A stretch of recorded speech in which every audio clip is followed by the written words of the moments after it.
place where there's only you and me. I don't know what to do, I'm so confused, and I need peace. Take me home. Take me home.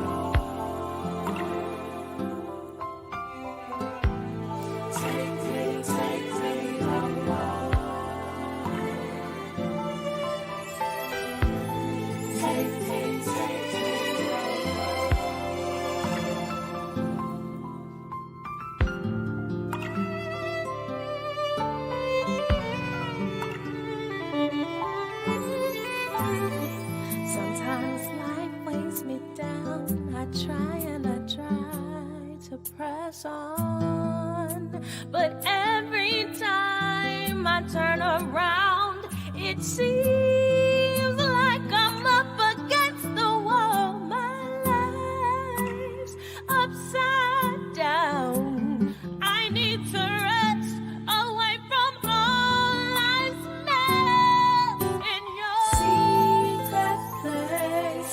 Say there's only you and me. I don't know what to do. I'm so confused, and I need peace. Take me home to your secret place. Take me home to your secret place.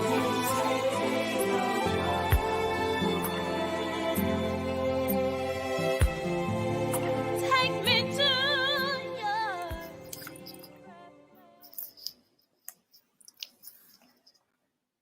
Hello. I'm back, y'all, and we are live. I'm so happy to be here with you all. It has been a journey, but thank you for tuning in. And if you're watching, I want you to share the live. I want you to tag a friend. We're going to have a good time tonight. Our topic is dear future husband or wife. Okay, and I want to hear from you all. I want to hear the comments. I want to get it all. We want the questions and everything else. And for those of you who might be new to my channel, hello and welcome. And make sure to hit the subscribe button. I am Inez Jones. Thank you so much for joining us this evening. And I am a published author as well. I don't talk about it a whole lot, but I am actually working on another book and an album. And y'all heard my song playing earlier called Secret Place. And that was a little snippet of it in the beginning. You'll hear some more at the end. But I'm going to go ahead and bring on our panel, okay? Because I have a fire panel this evening for you all. I had to bring on the professionals, okay, to talk about this topic. They are also published authors. And so first up, I'm going to introduce to you all one of my Mary Kay sisters, and her name is Anita Lorraine. She, simply put, she says that I am an artist and that her best work can be found or carefully constructed on strands of hair or intricately woven words that empower, encourage, and inspire. Snaps for that. She has been doing hair and writing for over 20 years. She's written and published 3 books, y'all, 3 books. And she also has written multiple articles for magazines and currently working on publishing her other projects. She says her art is her life. Please welcome Miss Anita. Hey, say hello to everyone. Uh-oh. Nita, girl, we cannot hear you. Let's see. See if you could turn your volume up. All right. I don't know why we couldn't hear her. We heard her a second ago. You might have to pop off and pop back in, Anita, but it's okay. No worries. And I am going to go ahead and introduce our next guest, and we're going to get it, technology. You got to whirl with the punches. Hey, Tiffany. Thanks for tuning in, my boo. Thank you. And let's see. So next up, we have another author. Hello, thank you for joining. And he is Nyatu Marvel. And he is also known as Hitch, which is one of my favorite movies, by the way. Okay. Dating and relationship consultant. His credentials include certified relationship, premarital and marriage counselor, facilitator of Prepare Enrich Couples Assessment. And he's certified John Maxwell's method life coach. He is a true Renaissance man, a published author, media personality, public speaker, investor, trader, and Black love enthusiast.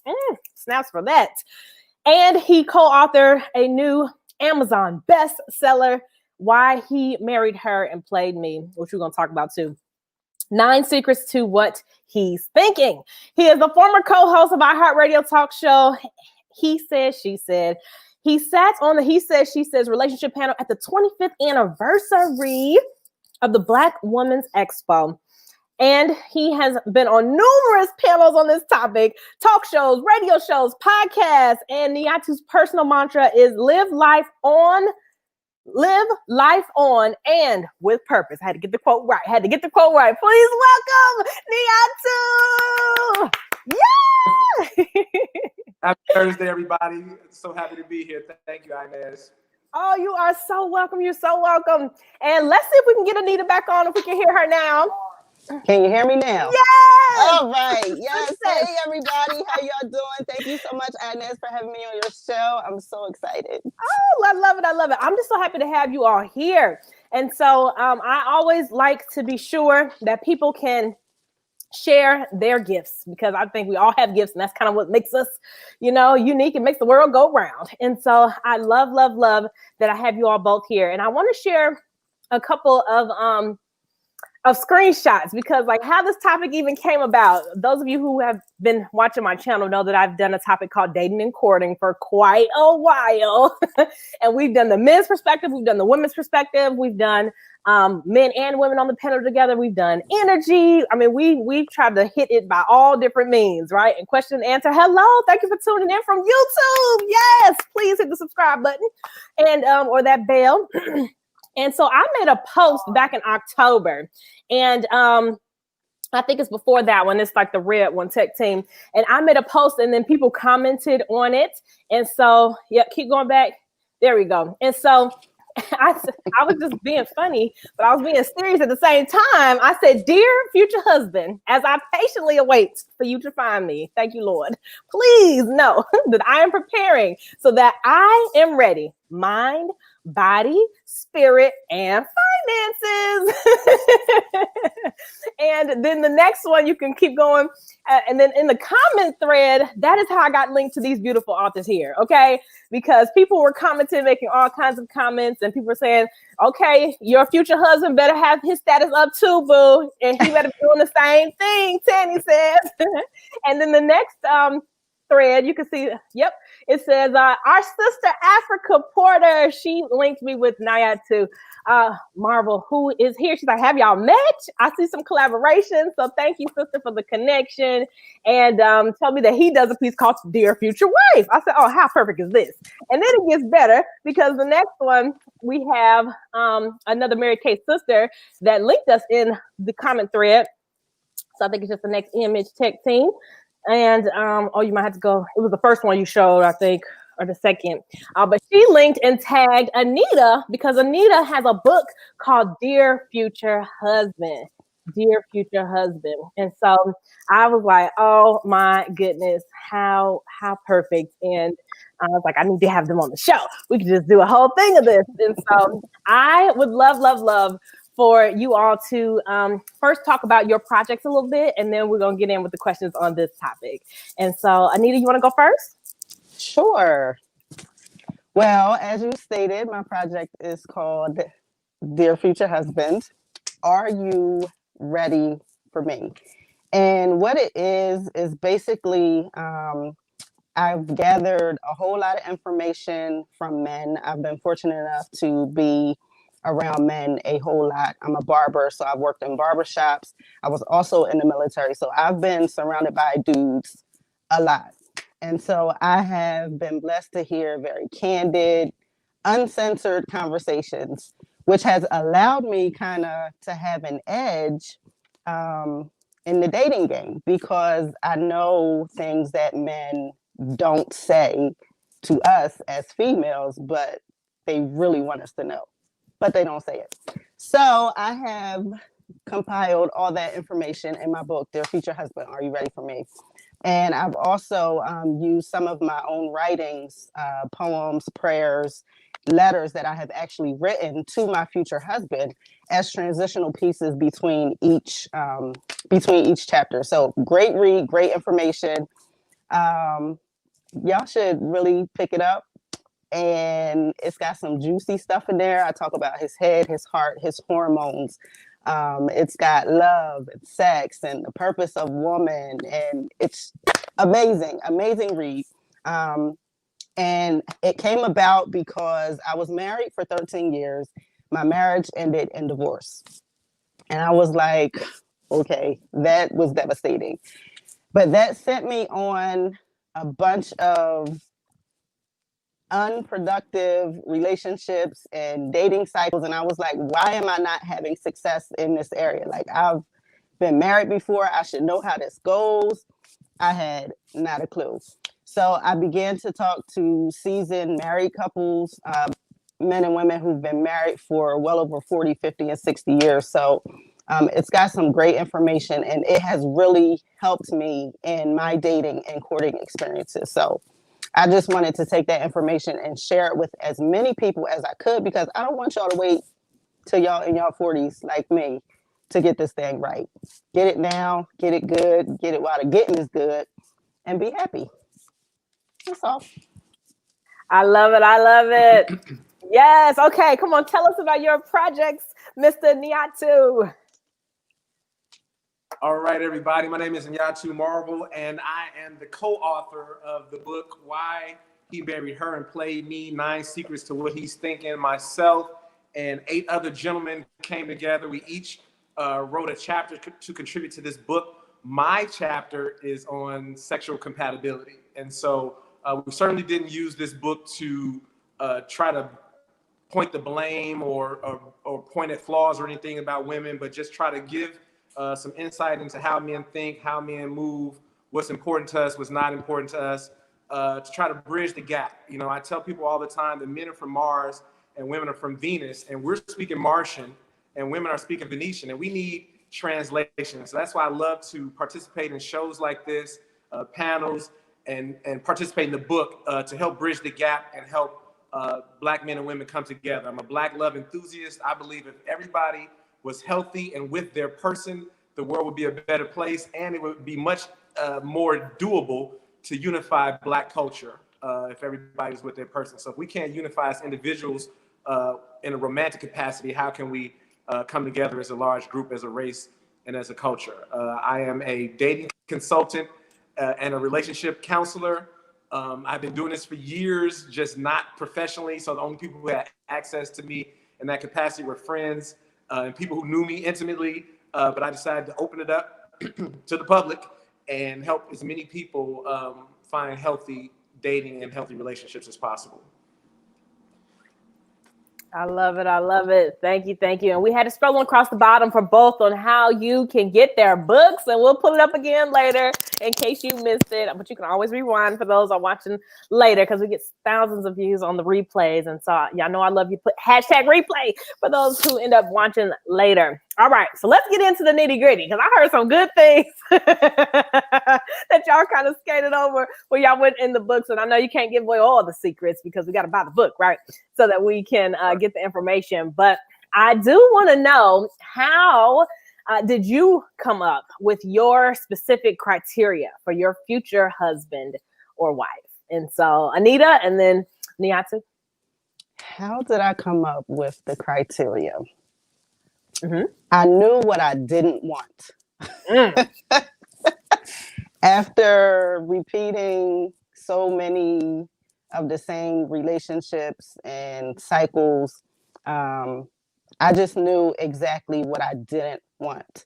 And it kind of forced me into a place where I had to learn myself, because I really didn't have any idea what I wanted. I didn't know what I desired. And so I was, at that time, attracting exactly what I was. I was broken. I was hurt. I was lonely. I was confused. I was frustrated. And those are the types of spirits and energies that I was connecting who were attracted to me. So it really caused me to do a deep personal journey in which I discovered who I am. I've always had a sense of who I am, But taking time to actually heal from those relationships and just to allow God to pour into me what he created me to be and who he created me to be, open my eyes to what I need in order for me to be the person God created me to be. So that's how my book came along. And I basically am just asking my future husband, like, are you ready for me? Are you ready for all this loving? Are you ready for this commitment? Are you ready for all this loyalty? Because I'm going to spoil the mess out of that man. Like, I don't think he has a clue what he about to get, but it's going to be good.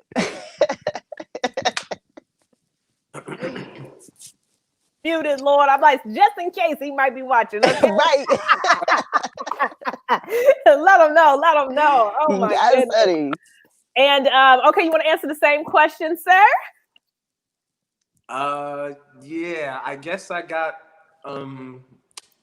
disappointed and heartbroken in my early 20s about relationships. And if I could be totally honest with myself, I lost my confidence in my ability to pick the right person and lead myself through a healthy marriage. And so I created this portfolio style of dating and engaging women in relationships where I wouldn't put all of my eggs in one basket. I would probably put one egg in 8 or 9 or 10 baskets, so that if a woman threw my egg on the ground, she didn't have the access to the rest of my eggs. But at some point, God came to me and had a conversation with me, and he was like, you know, I'm not going to knock what you're doing. I'm not going to punish you for what you're doing. I'm not saying you're going to grow old and be miserable or lonely if you keep doing what you're doing. He said, but I just want you to consider the possibility of the other option that's out there for you. And he said, you've been doing this for years and years, and what have you built? Like, what do you have to show for it? He said, you've been building sandcastles. And he said, you know, you like being single and you enjoy it. And if you keep doing it, you will continue to have fun and do it. But I assure you that if you trust me and you take your time and you listen to me and choose the right woman and then give it your, not 100%, but 200%, that you experience things that you've never experienced before. You will not only experience a side of that woman that no one else has experienced before, but you will experience a side of yourself that you've never experienced before. When true love and trust and you have confidence in the relationship and the partnership is there, it allows for you to love on a different level. It allows for you to operate in life on a different level. And I don't want to just glorify what marriage can be. I also know that it's going to be the most challenging thing that I ever do in my life. But for some reason, I'm super excited about that because I know my marriage is going to hold me accountable, right? And so when you're dating different women, you can be your best if you feel like it. If you don't answer the phone or don't go out with them. But when you are married and your whole life is partnered up, you got to pretty much try to bring your best to the table every day. Everybody's going to have an off day, but on a daily basis, you really have to get up and give your best. And so I'm excited about that opportunity. I'm excited about loving my wife to life. I don't intend to settle down. I call it leveling up, right? When you partner with the right person. And so that is what brought me to this place. And I started the Dear Future Wife social media campaign, I want to say 2017, and have been doing it ever since. Wow. I love it. I love it. And it's so perfect. And so I don't know if we shared you all's relational statuses now. And so I think Anita shared that she was married before and she's waiting on Mr. Right to come and find her now. And what about you? Yeah, I've never been married and I'm not married right now. So okay.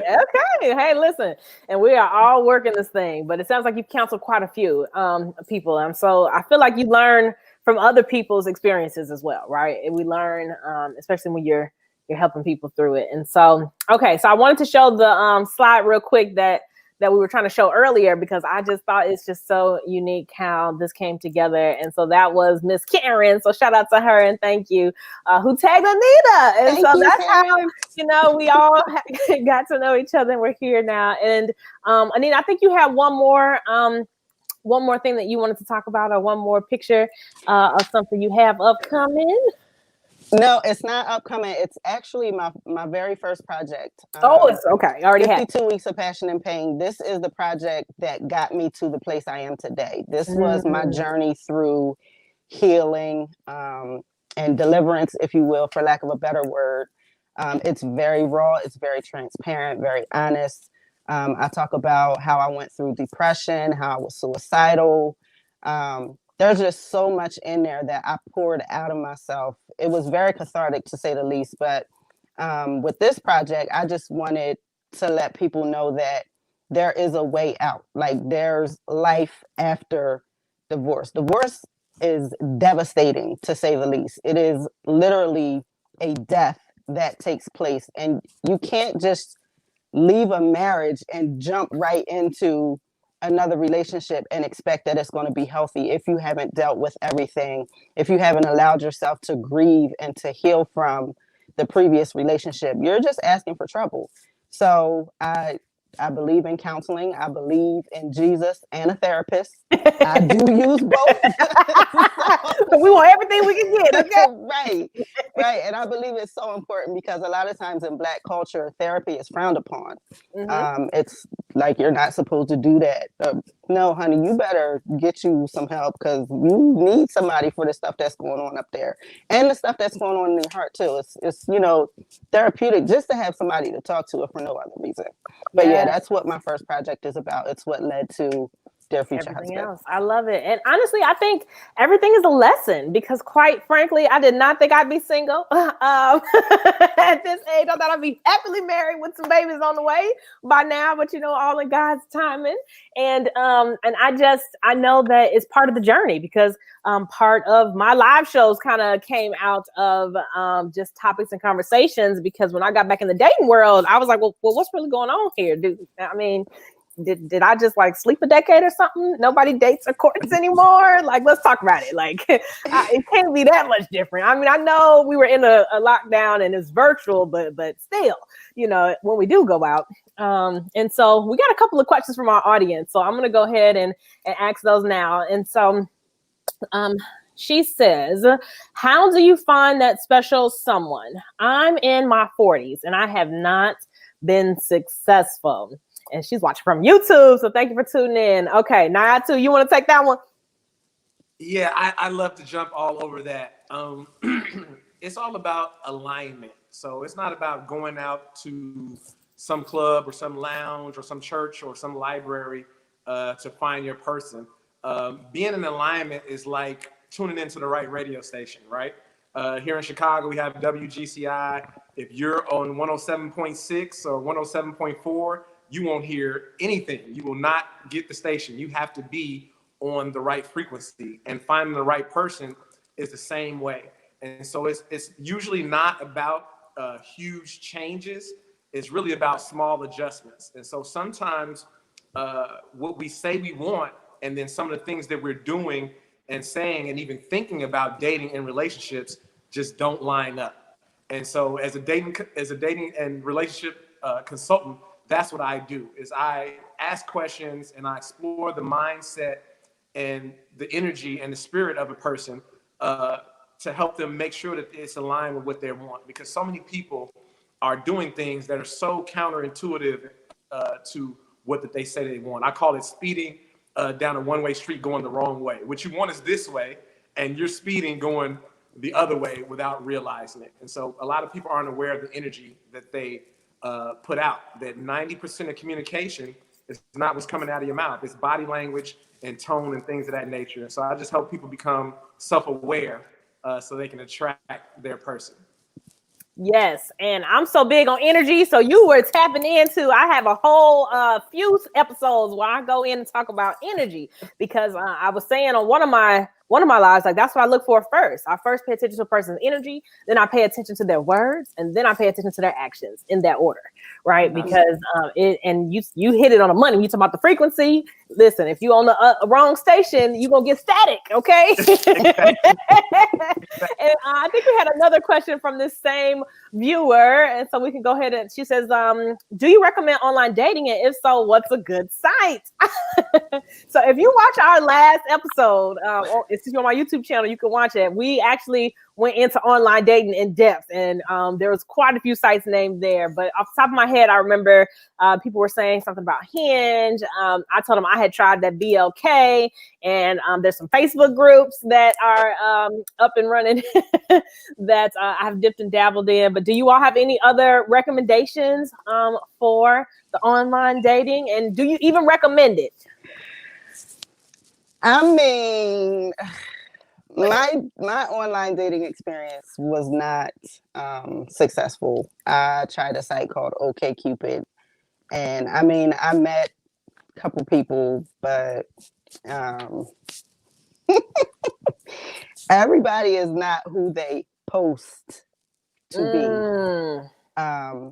And so you hit the nail on the head, both of you, when you were talking about being in alignment and checking for somebody's spirit. The spirit of a person is who they really are. And I try to make sure, especially when I'm talking to young women, don't just be checking for how fine he is or how nice he dressed or what he drives or where he works. We can easily be swept up by that kind of stuff, especially if he's charming and intelligent and articulate. Like, these are things that can literally sweep us off our feet. But pay attention to his spirit. What is his spirit speaking? Is he controlling? Are you paying attention to the places that you've met him? Like, how does he interact with people? Like, there are just so many things, but spirit is so important. And we are in an age where virtual dating is like, it's it. Like, that's it. Like, this is what you have to work with. And so if you're not intuitive and you're not in tune with yourself, you are going to hit some brick walls. Yeah. You're going to hit some brick walls. Well, I will say I recommend it, but I would say go into it with caution because it is work. I will say that because I feel like you have to do a lot of weeding out. You have to do a lot of screening. You know, there's a lot of texting and typing and back and forth and a lot of repeat answers. Like, especially when people are asking me what I do, I wear so many hats. Like, I run multiple businesses. All right. Then I host these lives. I ended up just making a whole list of it and then just copy and pasting because I was just so tired of retyping everything that I did. But my thought process behind it was, okay, well, I had been off the market for 4 years or more. And so, I felt like I was out of touch and the world was shut down, in like March or April or whatever, when I decided to give it a try, and it kept popping up on my Facebook feed to try this particular one. And I was like, well, how are people meeting? And I couldn't think of any other way but, through social media. So I was like, well, let me give it a try because I can't be sitting up here mad that I'm single if people don't even know that I'm available. Right. You got to tell them, like, and I tell my girlfriends, like, yo, you can't just stay in the house when the world was open. You got to go out. Like, how he going to find you? So I had to make sure that all avenues are open so that he can find me. And so I do recommend it. What are your thoughts on it, Nyatu? I know that there are some people who have found tremendous success on dating sites, and I know there's some who, according to them, have had terrible experiences on dating sites. So it really depends on the person. If I had to recommend a site, Facebook, but not the dating site, like regular Facebook. So what happens with dating sites is, people are, their profile is their representative because they're on there to date. So the objective is to be suitable for people to date you on a dating site.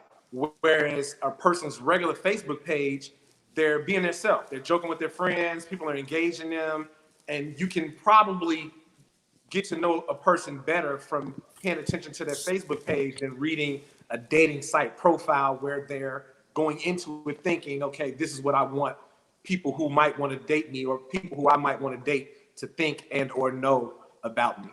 And so even when sometimes people aren't what they post on Facebook, you can still, if you have some discernment, you can read into the type of things that they're posting, pay attention to the type of things that they relate to, repost, and how they engage. And so I think social media and online is a great way to meet people. And so, yeah, Facebook would be my recommendation, but not the dating site. Listen, well, to each their own, and there's always more than one way, right? We're all just giving our perspectives on it, and And you never know if you don't try. That's for sure. Right. And so I'll be honest, like, and I was very apprehensive just because of just because of who I am, not even to be cocky or nothing. Like, like it was a little like, oh, do I really want to be on here? And so I just was like extra cautious, I think, with it. I didn't give my number out to everybody, and I just had criteria for, what I was looking for before people even, graduated, if you will, from the message in the app or even Messenger, just Facebook, to actually have my actual number. And so Inez, yes. Okay, Facebook user, you gotta allow StreamYard to see you. You're probably watching from one of the private groups, so thank you. And and I do think you also kind of have to have fun with it. A girlfriend actually had told me in Messenger that she found her husband on the dating site, and she gave me a lot of tips. And she was like, treat it like an interview. You have your questions, and don't be afraid to, set your criteria. And so that actually leads me into one of my other questions for you all is, what do you think people should think about, like when they are making their non-negotiable checklist? Because actually, Anita, you kind of mentioned it earlier when I asked the question. And so, like, what should be the thought process? Like, what questions should you be asking yourself when you're making this list? And we actually need to make a list. Some of my beautiful ships, my sorority, were just telling me this last night. It's like, Inez, did you make your checklist? I was like, you know what? You're right. Let me make a checklist. Let me make a checklist of my non-negotiables. And so, because I feel like we all think we have stuff in our heads, but like putting it on paper does make a difference. And so, what are your thoughts on this question, Anita and then Nyatu?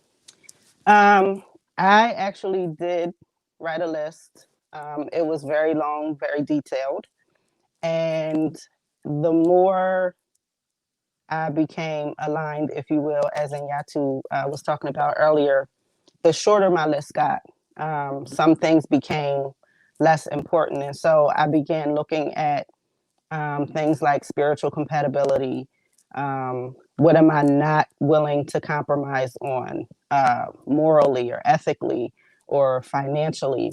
And then during the dating process, I don't let it be known that I'm looking for or not looking for certain things, because I want the individual to be authentic. Be who you are with me all the time. Like, whoever you are for real, that's what I want all the time. So if you know that I'm looking for somebody funny, just hypothetically speaking, I don't want you to come bombard me with a bunch of jokes. Like, no. Like, so I do have my list, but I keep it private. I don't let it be known what I'm looking for, because this time around, it definitely has to be a God thing. I have a saying in my book. It says, good things take time, but God things require patience. So this time around, I'm not looking to rush. I'm not trying to dash into anything. I'm not trying to meet him today and be married next week. Like, no, I want to know you, and I want you to know me intimately, but not in the physical sense. Like, I want you to know my innermost, who I am, the things that no other human on the planet knows. That's the intimacy that I want. So, yeah, definitely have a list, because if you don't know what you want, you're going to settle for anything. Wow, Anita, I think you really made some great points, especially the one about not sharing your list. That even an honest person who likes you, will be tempted to try to fit what you want if you tell them what you want. And so the purpose of dating, healthy dating, is to find out who the other person is. But I think that we are so anxious to find out if they match up with our checklist that a lot of times we'll lay their checklist out on the table.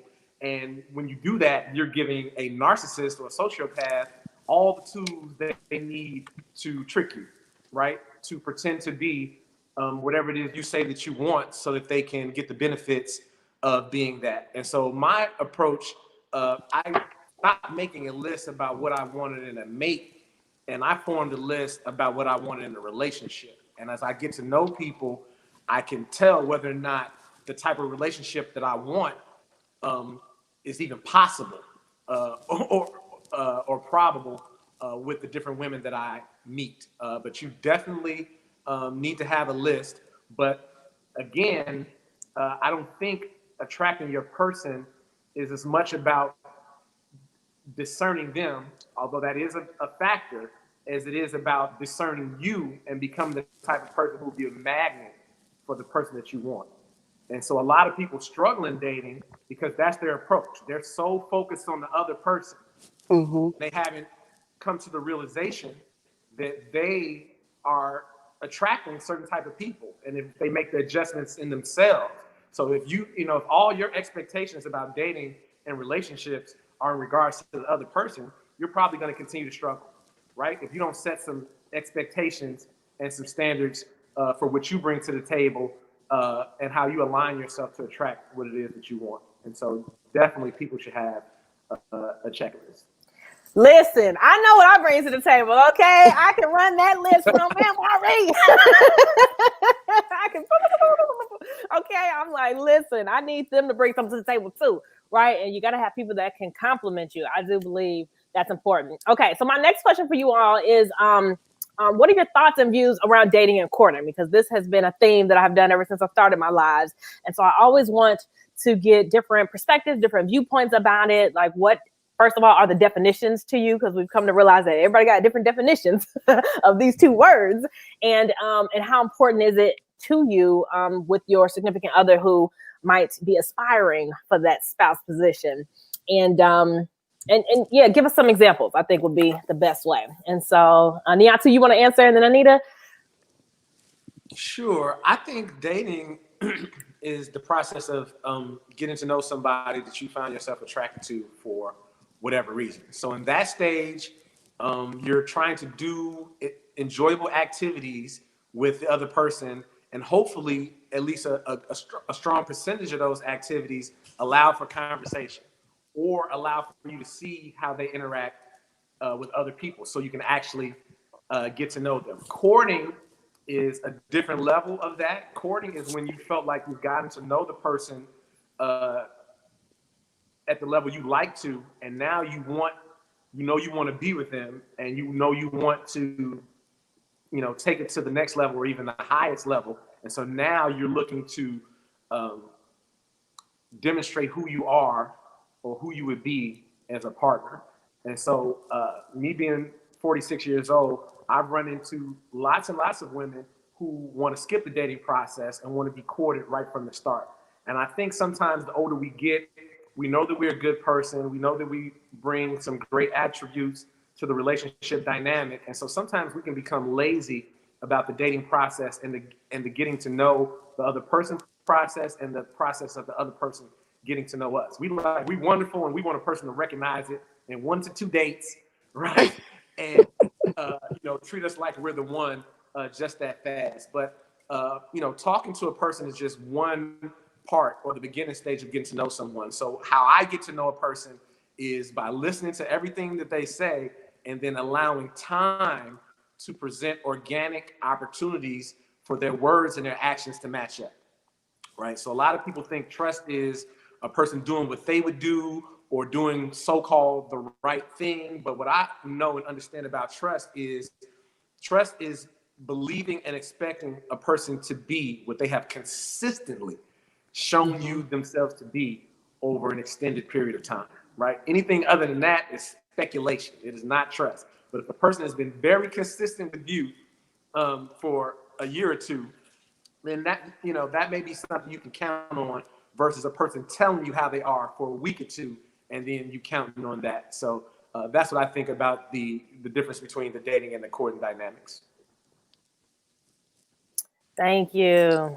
Anita? I agree 100%. And to what Nyatu has already said, I would like to add, when you go in the beginning, know the end game. Not everybody who's dating is looking to be married. Some people just want companionship. Some people are just okay with the physical aspect of it. So that dating piece is extremely important. And Nyatu said over an extended period of time. Like, don't skip that. Don't rush that process. Give yourself time to get to know that individual. Give them time to get to know you. Always be who you are. Be true to you no matter what, because you are going to attract what and who you are. And I think Yes. the courting process is, again, echoing in Nyatu, that's when you're moving, things are beginning to get more serious. Like you're like, okay, I'm feeling you, I'm digging you, and now I think I'm ready, to meet your peoples, and I want you to meet my village, and let's, everybody get to know, and how does my family receive you, and how do you receive my family, and how do I receive yours, just vice versa. So I think the courting process is more of when you involve your intimate circle and you bring that individual, hey, this is who I'm looking to be with, because your close circle knows you better than anybody else. And so they kind of have eyes to see things that you may not, being on the inside. So the courting process is like, now I'm bringing you to meet my people so they can judge basically whether or not we're compatible. Are we suitable for one another is a word I like to use, suitability. So that's what courting is about to me. The difference between dating and courting. Dating is for data. Courting is determining suitability based on the information you gathered. Thank you. And so I want to know kind of examples of dating and courting. And so I guess it kind of leads into another question. Is chivalry dead? Because I feel like I've had quite a few conversations about this, and some people feel like it is, some people feel like it isn't. And so what does that look like in your opinion today? Whoever wants to go first. This always gets a lot of attention because so many people have different definitions of what chivalry is to them. I don't believe chivalry is dead at all. I believe there are some men who believe in being gentlemen. They open doors, they pull out chairs, they do the things that some women expect. And then you have women who are more independent, who are okay with opening their own doors, and they're okay with pulling out their own chairs. And if they're cold, they don't want you to take your jacket off because they got something stashed in their bag. Like, it's just, these are things I believe you find out in the dating process. Like, do you match my fly when it comes to the chivalry piece? Like, are you going to do the things that I would like? And if not, I believe at that point you can, say, hey, I do, I like it when you open doors for me. I believe it's always good to encourage an individual, not really telling them what you want or what you expect, but in a sense, if you don't, then they won't know. So if you are a woman who expects, chivalry, you might want to just let the brother know that. Listen, I let them know. Okay, anybody that watches my show know I expect my door to be open. I will stand and I'm not there. gonna even reach for it. Like I'm legit not gonna reach for it. Yes. And so and if they don't know, they'll get the hints. Sometimes I find myself coaching, about the man walking on the outside of the street. Apparently that's not like common, consensus or knowledge, And so sometimes it's a little coaching and teaching, but I do feel like they rise to the occasion of what you expect and what you allow. But I'd love to hear your answer on this, Nyatu. I don't think that chivalry is dead. I think that different individuals deal with different dynamics, and so the older I get, I'm really understanding the power of masculine and feminine energy. Right? This is an unconscious thing, that the more feminine a woman acts, the more it brings out masculinity in a man. The more masculine a woman behaves, and the more masculine her energy unconsciously diminishes the man's masculine energy and may even bring out feminine energy in him and vice versa. And so I believe in being a gentleman. I love being a gentleman, but there are women who are like, they jump out the car. They're not waiting for somebody to come around and open the door. I've encountered women who was like they were almost racing me to the door, and I don't take offense to it. I just politely say, hey, you don't want to let me open that door for you, or you don't want to let me, be chivalrous and, just bring it to their attention in a very subtle and polite way. And usually they're like, oh, you know what? I'm so not used to it. Let me, reel this back in. Let me reel this, for lack of a better term, masculine energy back in and allow myself to be treated like a lady. But no, chivalry is not dead. It's just not as popular as it once was.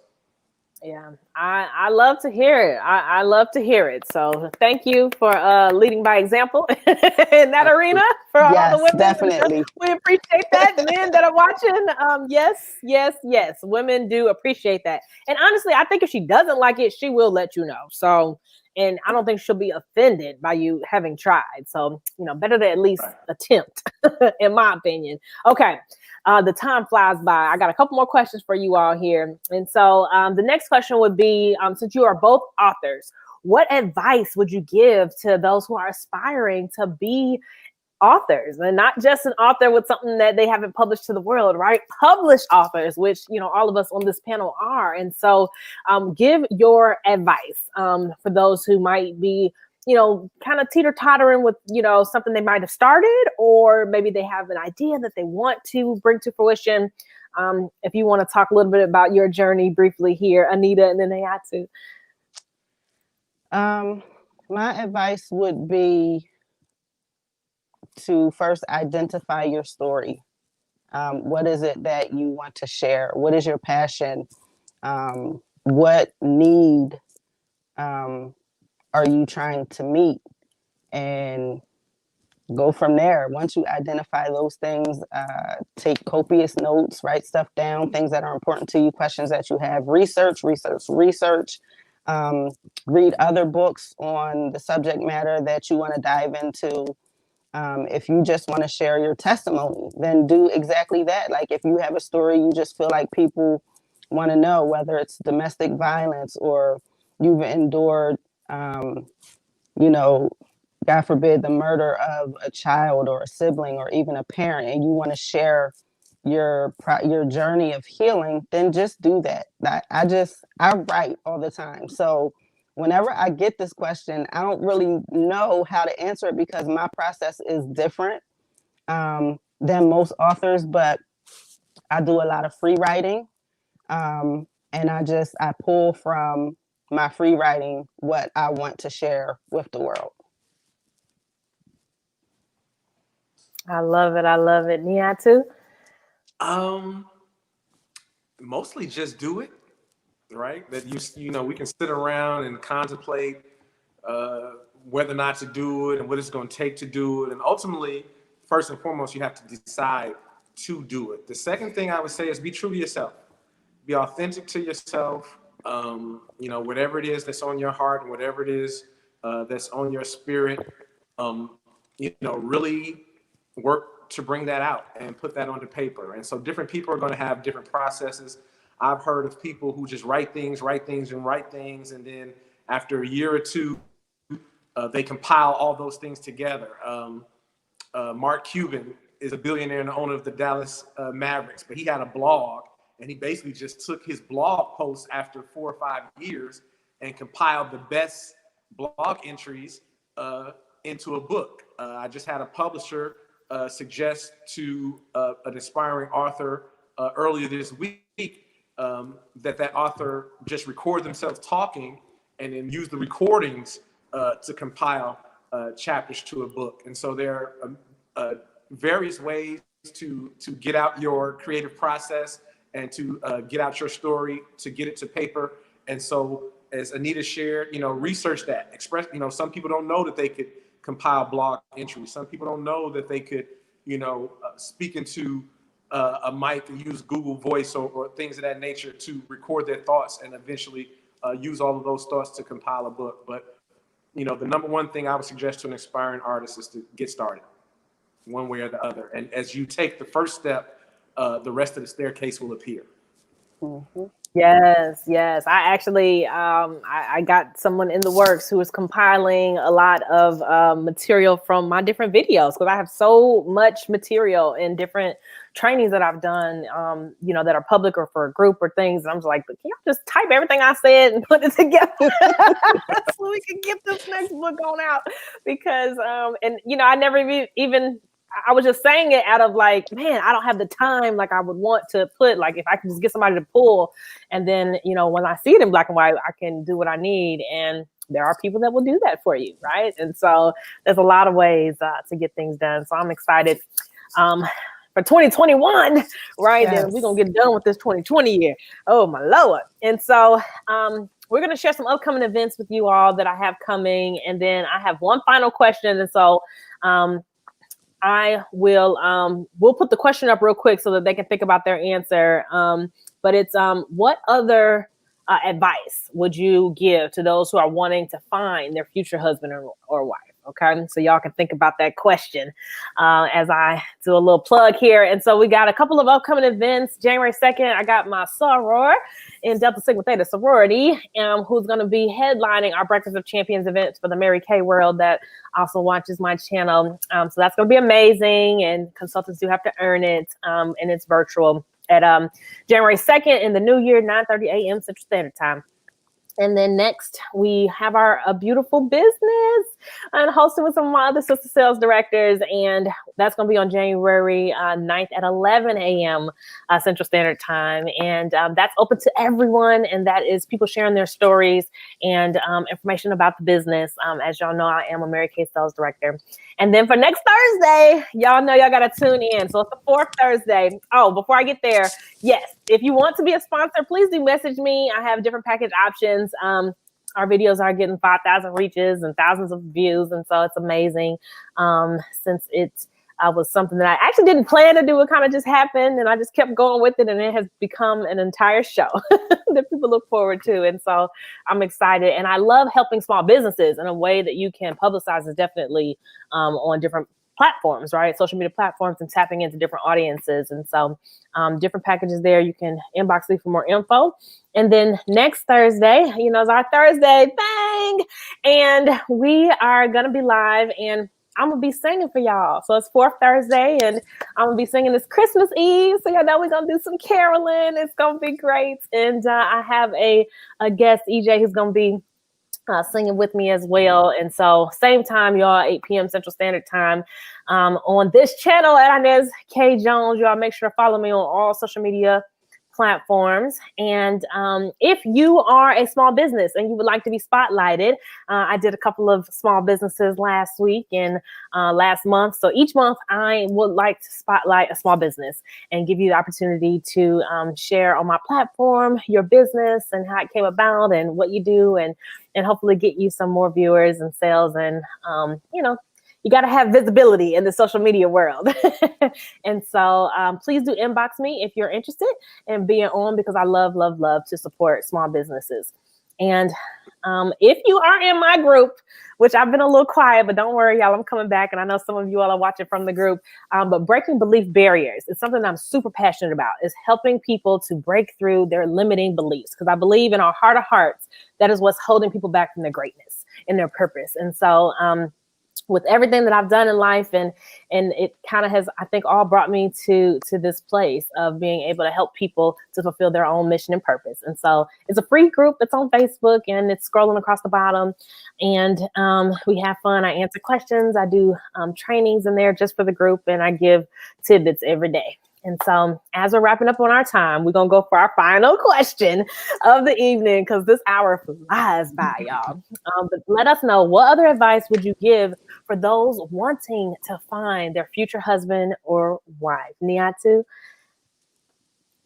I don't know what people's belief system is or spiritual beliefs are, but I certainly believe in the Creator and my connection to the Creator. And so what I understand is that God doesn't want to hold anything back from you that you want, and certainly not anything that you're ready for.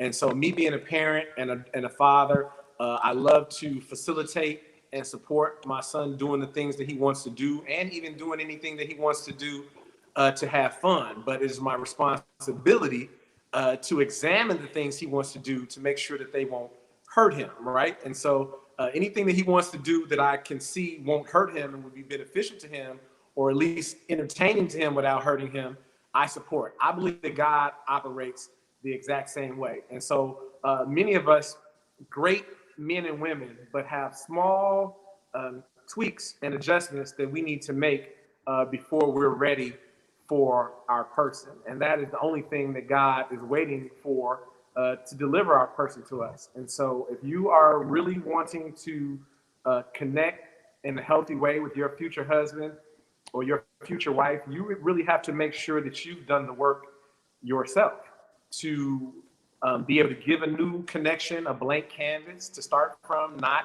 bringing old baggage and old trauma and responding negatively to triggers inside of new situations that weren't created by that new person. So to me, the most important thing anyone has to do to attract their future husband or wife is do the work of healing themselves and unpacking their baggage. Anita said earlier, talking about therapy, I think that is so important, and it's what's missing from the Black community is people really need to go unpack their trauma, unpack their baggage, unpack their negative attitudes and or energy towards dating and relationships. It's a trial and error process. So you can't be frustrated by the errors and the trials, because that's how it's supposed to go.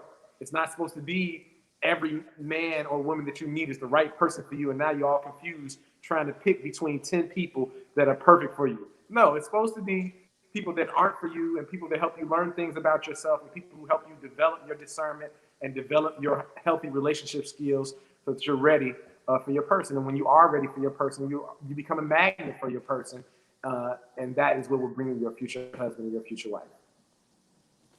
I love it. Yes, yes. Anita? In a nutshell, my advice would be to commune with your creator.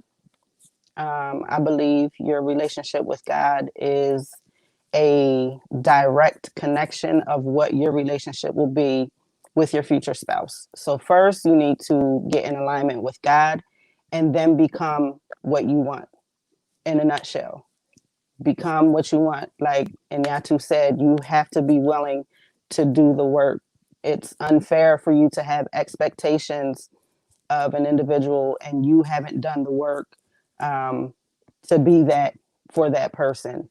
So align yourself with God and become the person that you want to attract. Yes, I love it. And I said that on another one of my lives, that it's important that you do your own personal development. Like that piece can't be skipped over, because even if you try to skip over it, it's going to keep showing up. And you're going to find yourself having the same issues in the relationships again and again until you deal with you, because we're not all perfect. We're all works in progress. Okay. And she says, that's good. Hey, you think that's my daughter. Oh, yes. And so, Okay. I know. I was like, wait a minute. That's my daughter. I'm not a mama yet. I do want babies, but not yet. But Anita got one. I love it. I love it. Thank you for watching. And so I think it's important. And you all both kind of mentioned that it's in your books. And so we didn't really go into it. But, you know, there is an intimacy piece, right, that we didn't really touch on as much. But I know that you have advice in your books. And so we want to make sure to give another plug for your books. And so you can get Anita's Dear Future Husband. I love it. Head, Heart, and Hormones. Right? Are you ready? Are you ready? Are you ready? Right? I promise, like, you know, if you're somebody that's running the streets, man or woman, right? Because everybody, you know, it's not like a one-way street. We want you to be done with that by the time you come to be our companion, right, for life. And for me, and oh yeah, and this is your other one. This is your first book, right? The 52 Weeks of Passion and Pain. So, and it's scrolling across the bottom how you can follow her, and also her website to purchase these fantastic books. And then for Nyatu, you got to get this one on Amazon. He's co-author of it, Why He Married Her and Played Me. Let me let you know that title, okay? That title says a lot. That title says a lot. It's funny because I told my mom one time, and she's like, Inez, don't be saying that. Don't put that out there. But I was like, for a moment in my 20s, I felt like all of my exes, they ended up getting married. Like after I was like, okay, well, I just prepared him. You know, I'm the preparer. Right. She's like, don't claim that over your life. I was like, but it happens. And honestly, did I feel away? Was I ready to be married then? Probably not. Right. And so I feel like it's all a learning process. And if you learn the lessons, you don't have to keep repeating the same mistakes. And so you can get his book as well at thehitchagency.com if you want his services, because he's a consultant and a counselor. And so like, I love it. A real life hitch. Like this is just amazing. And I'm so grateful for our sister Africa connecting us. And hopefully, you know, this will be the first of many collaborations between us, right? All of us. And we'll actually, you know, have more dialogue because you can only get so much in an hour. But I'm so thankful for you all accepting my invitation to come on and share your opinion, share your books, share your perspective, because I do think insight is important. And so as we're all out here for the single folks looking at this journey, we wanted to just share some tidbits that we've learned along the way. And so I do hope that you all enjoyed this show. And I also did a married couples version. So I heard from some married couples, and they actually did that one while I was in the hospital. So you all can watch that on the replay on my YouTube channel. It was actually very insightful because I think it's important, you know, to hear from all different perspectives on the topic. And so for our dear future husbands or wife, you know, if y'all watching this, you know, our inboxes are open. Hey, my beautiful. Thank you so much for watching. Thank you for tuning in.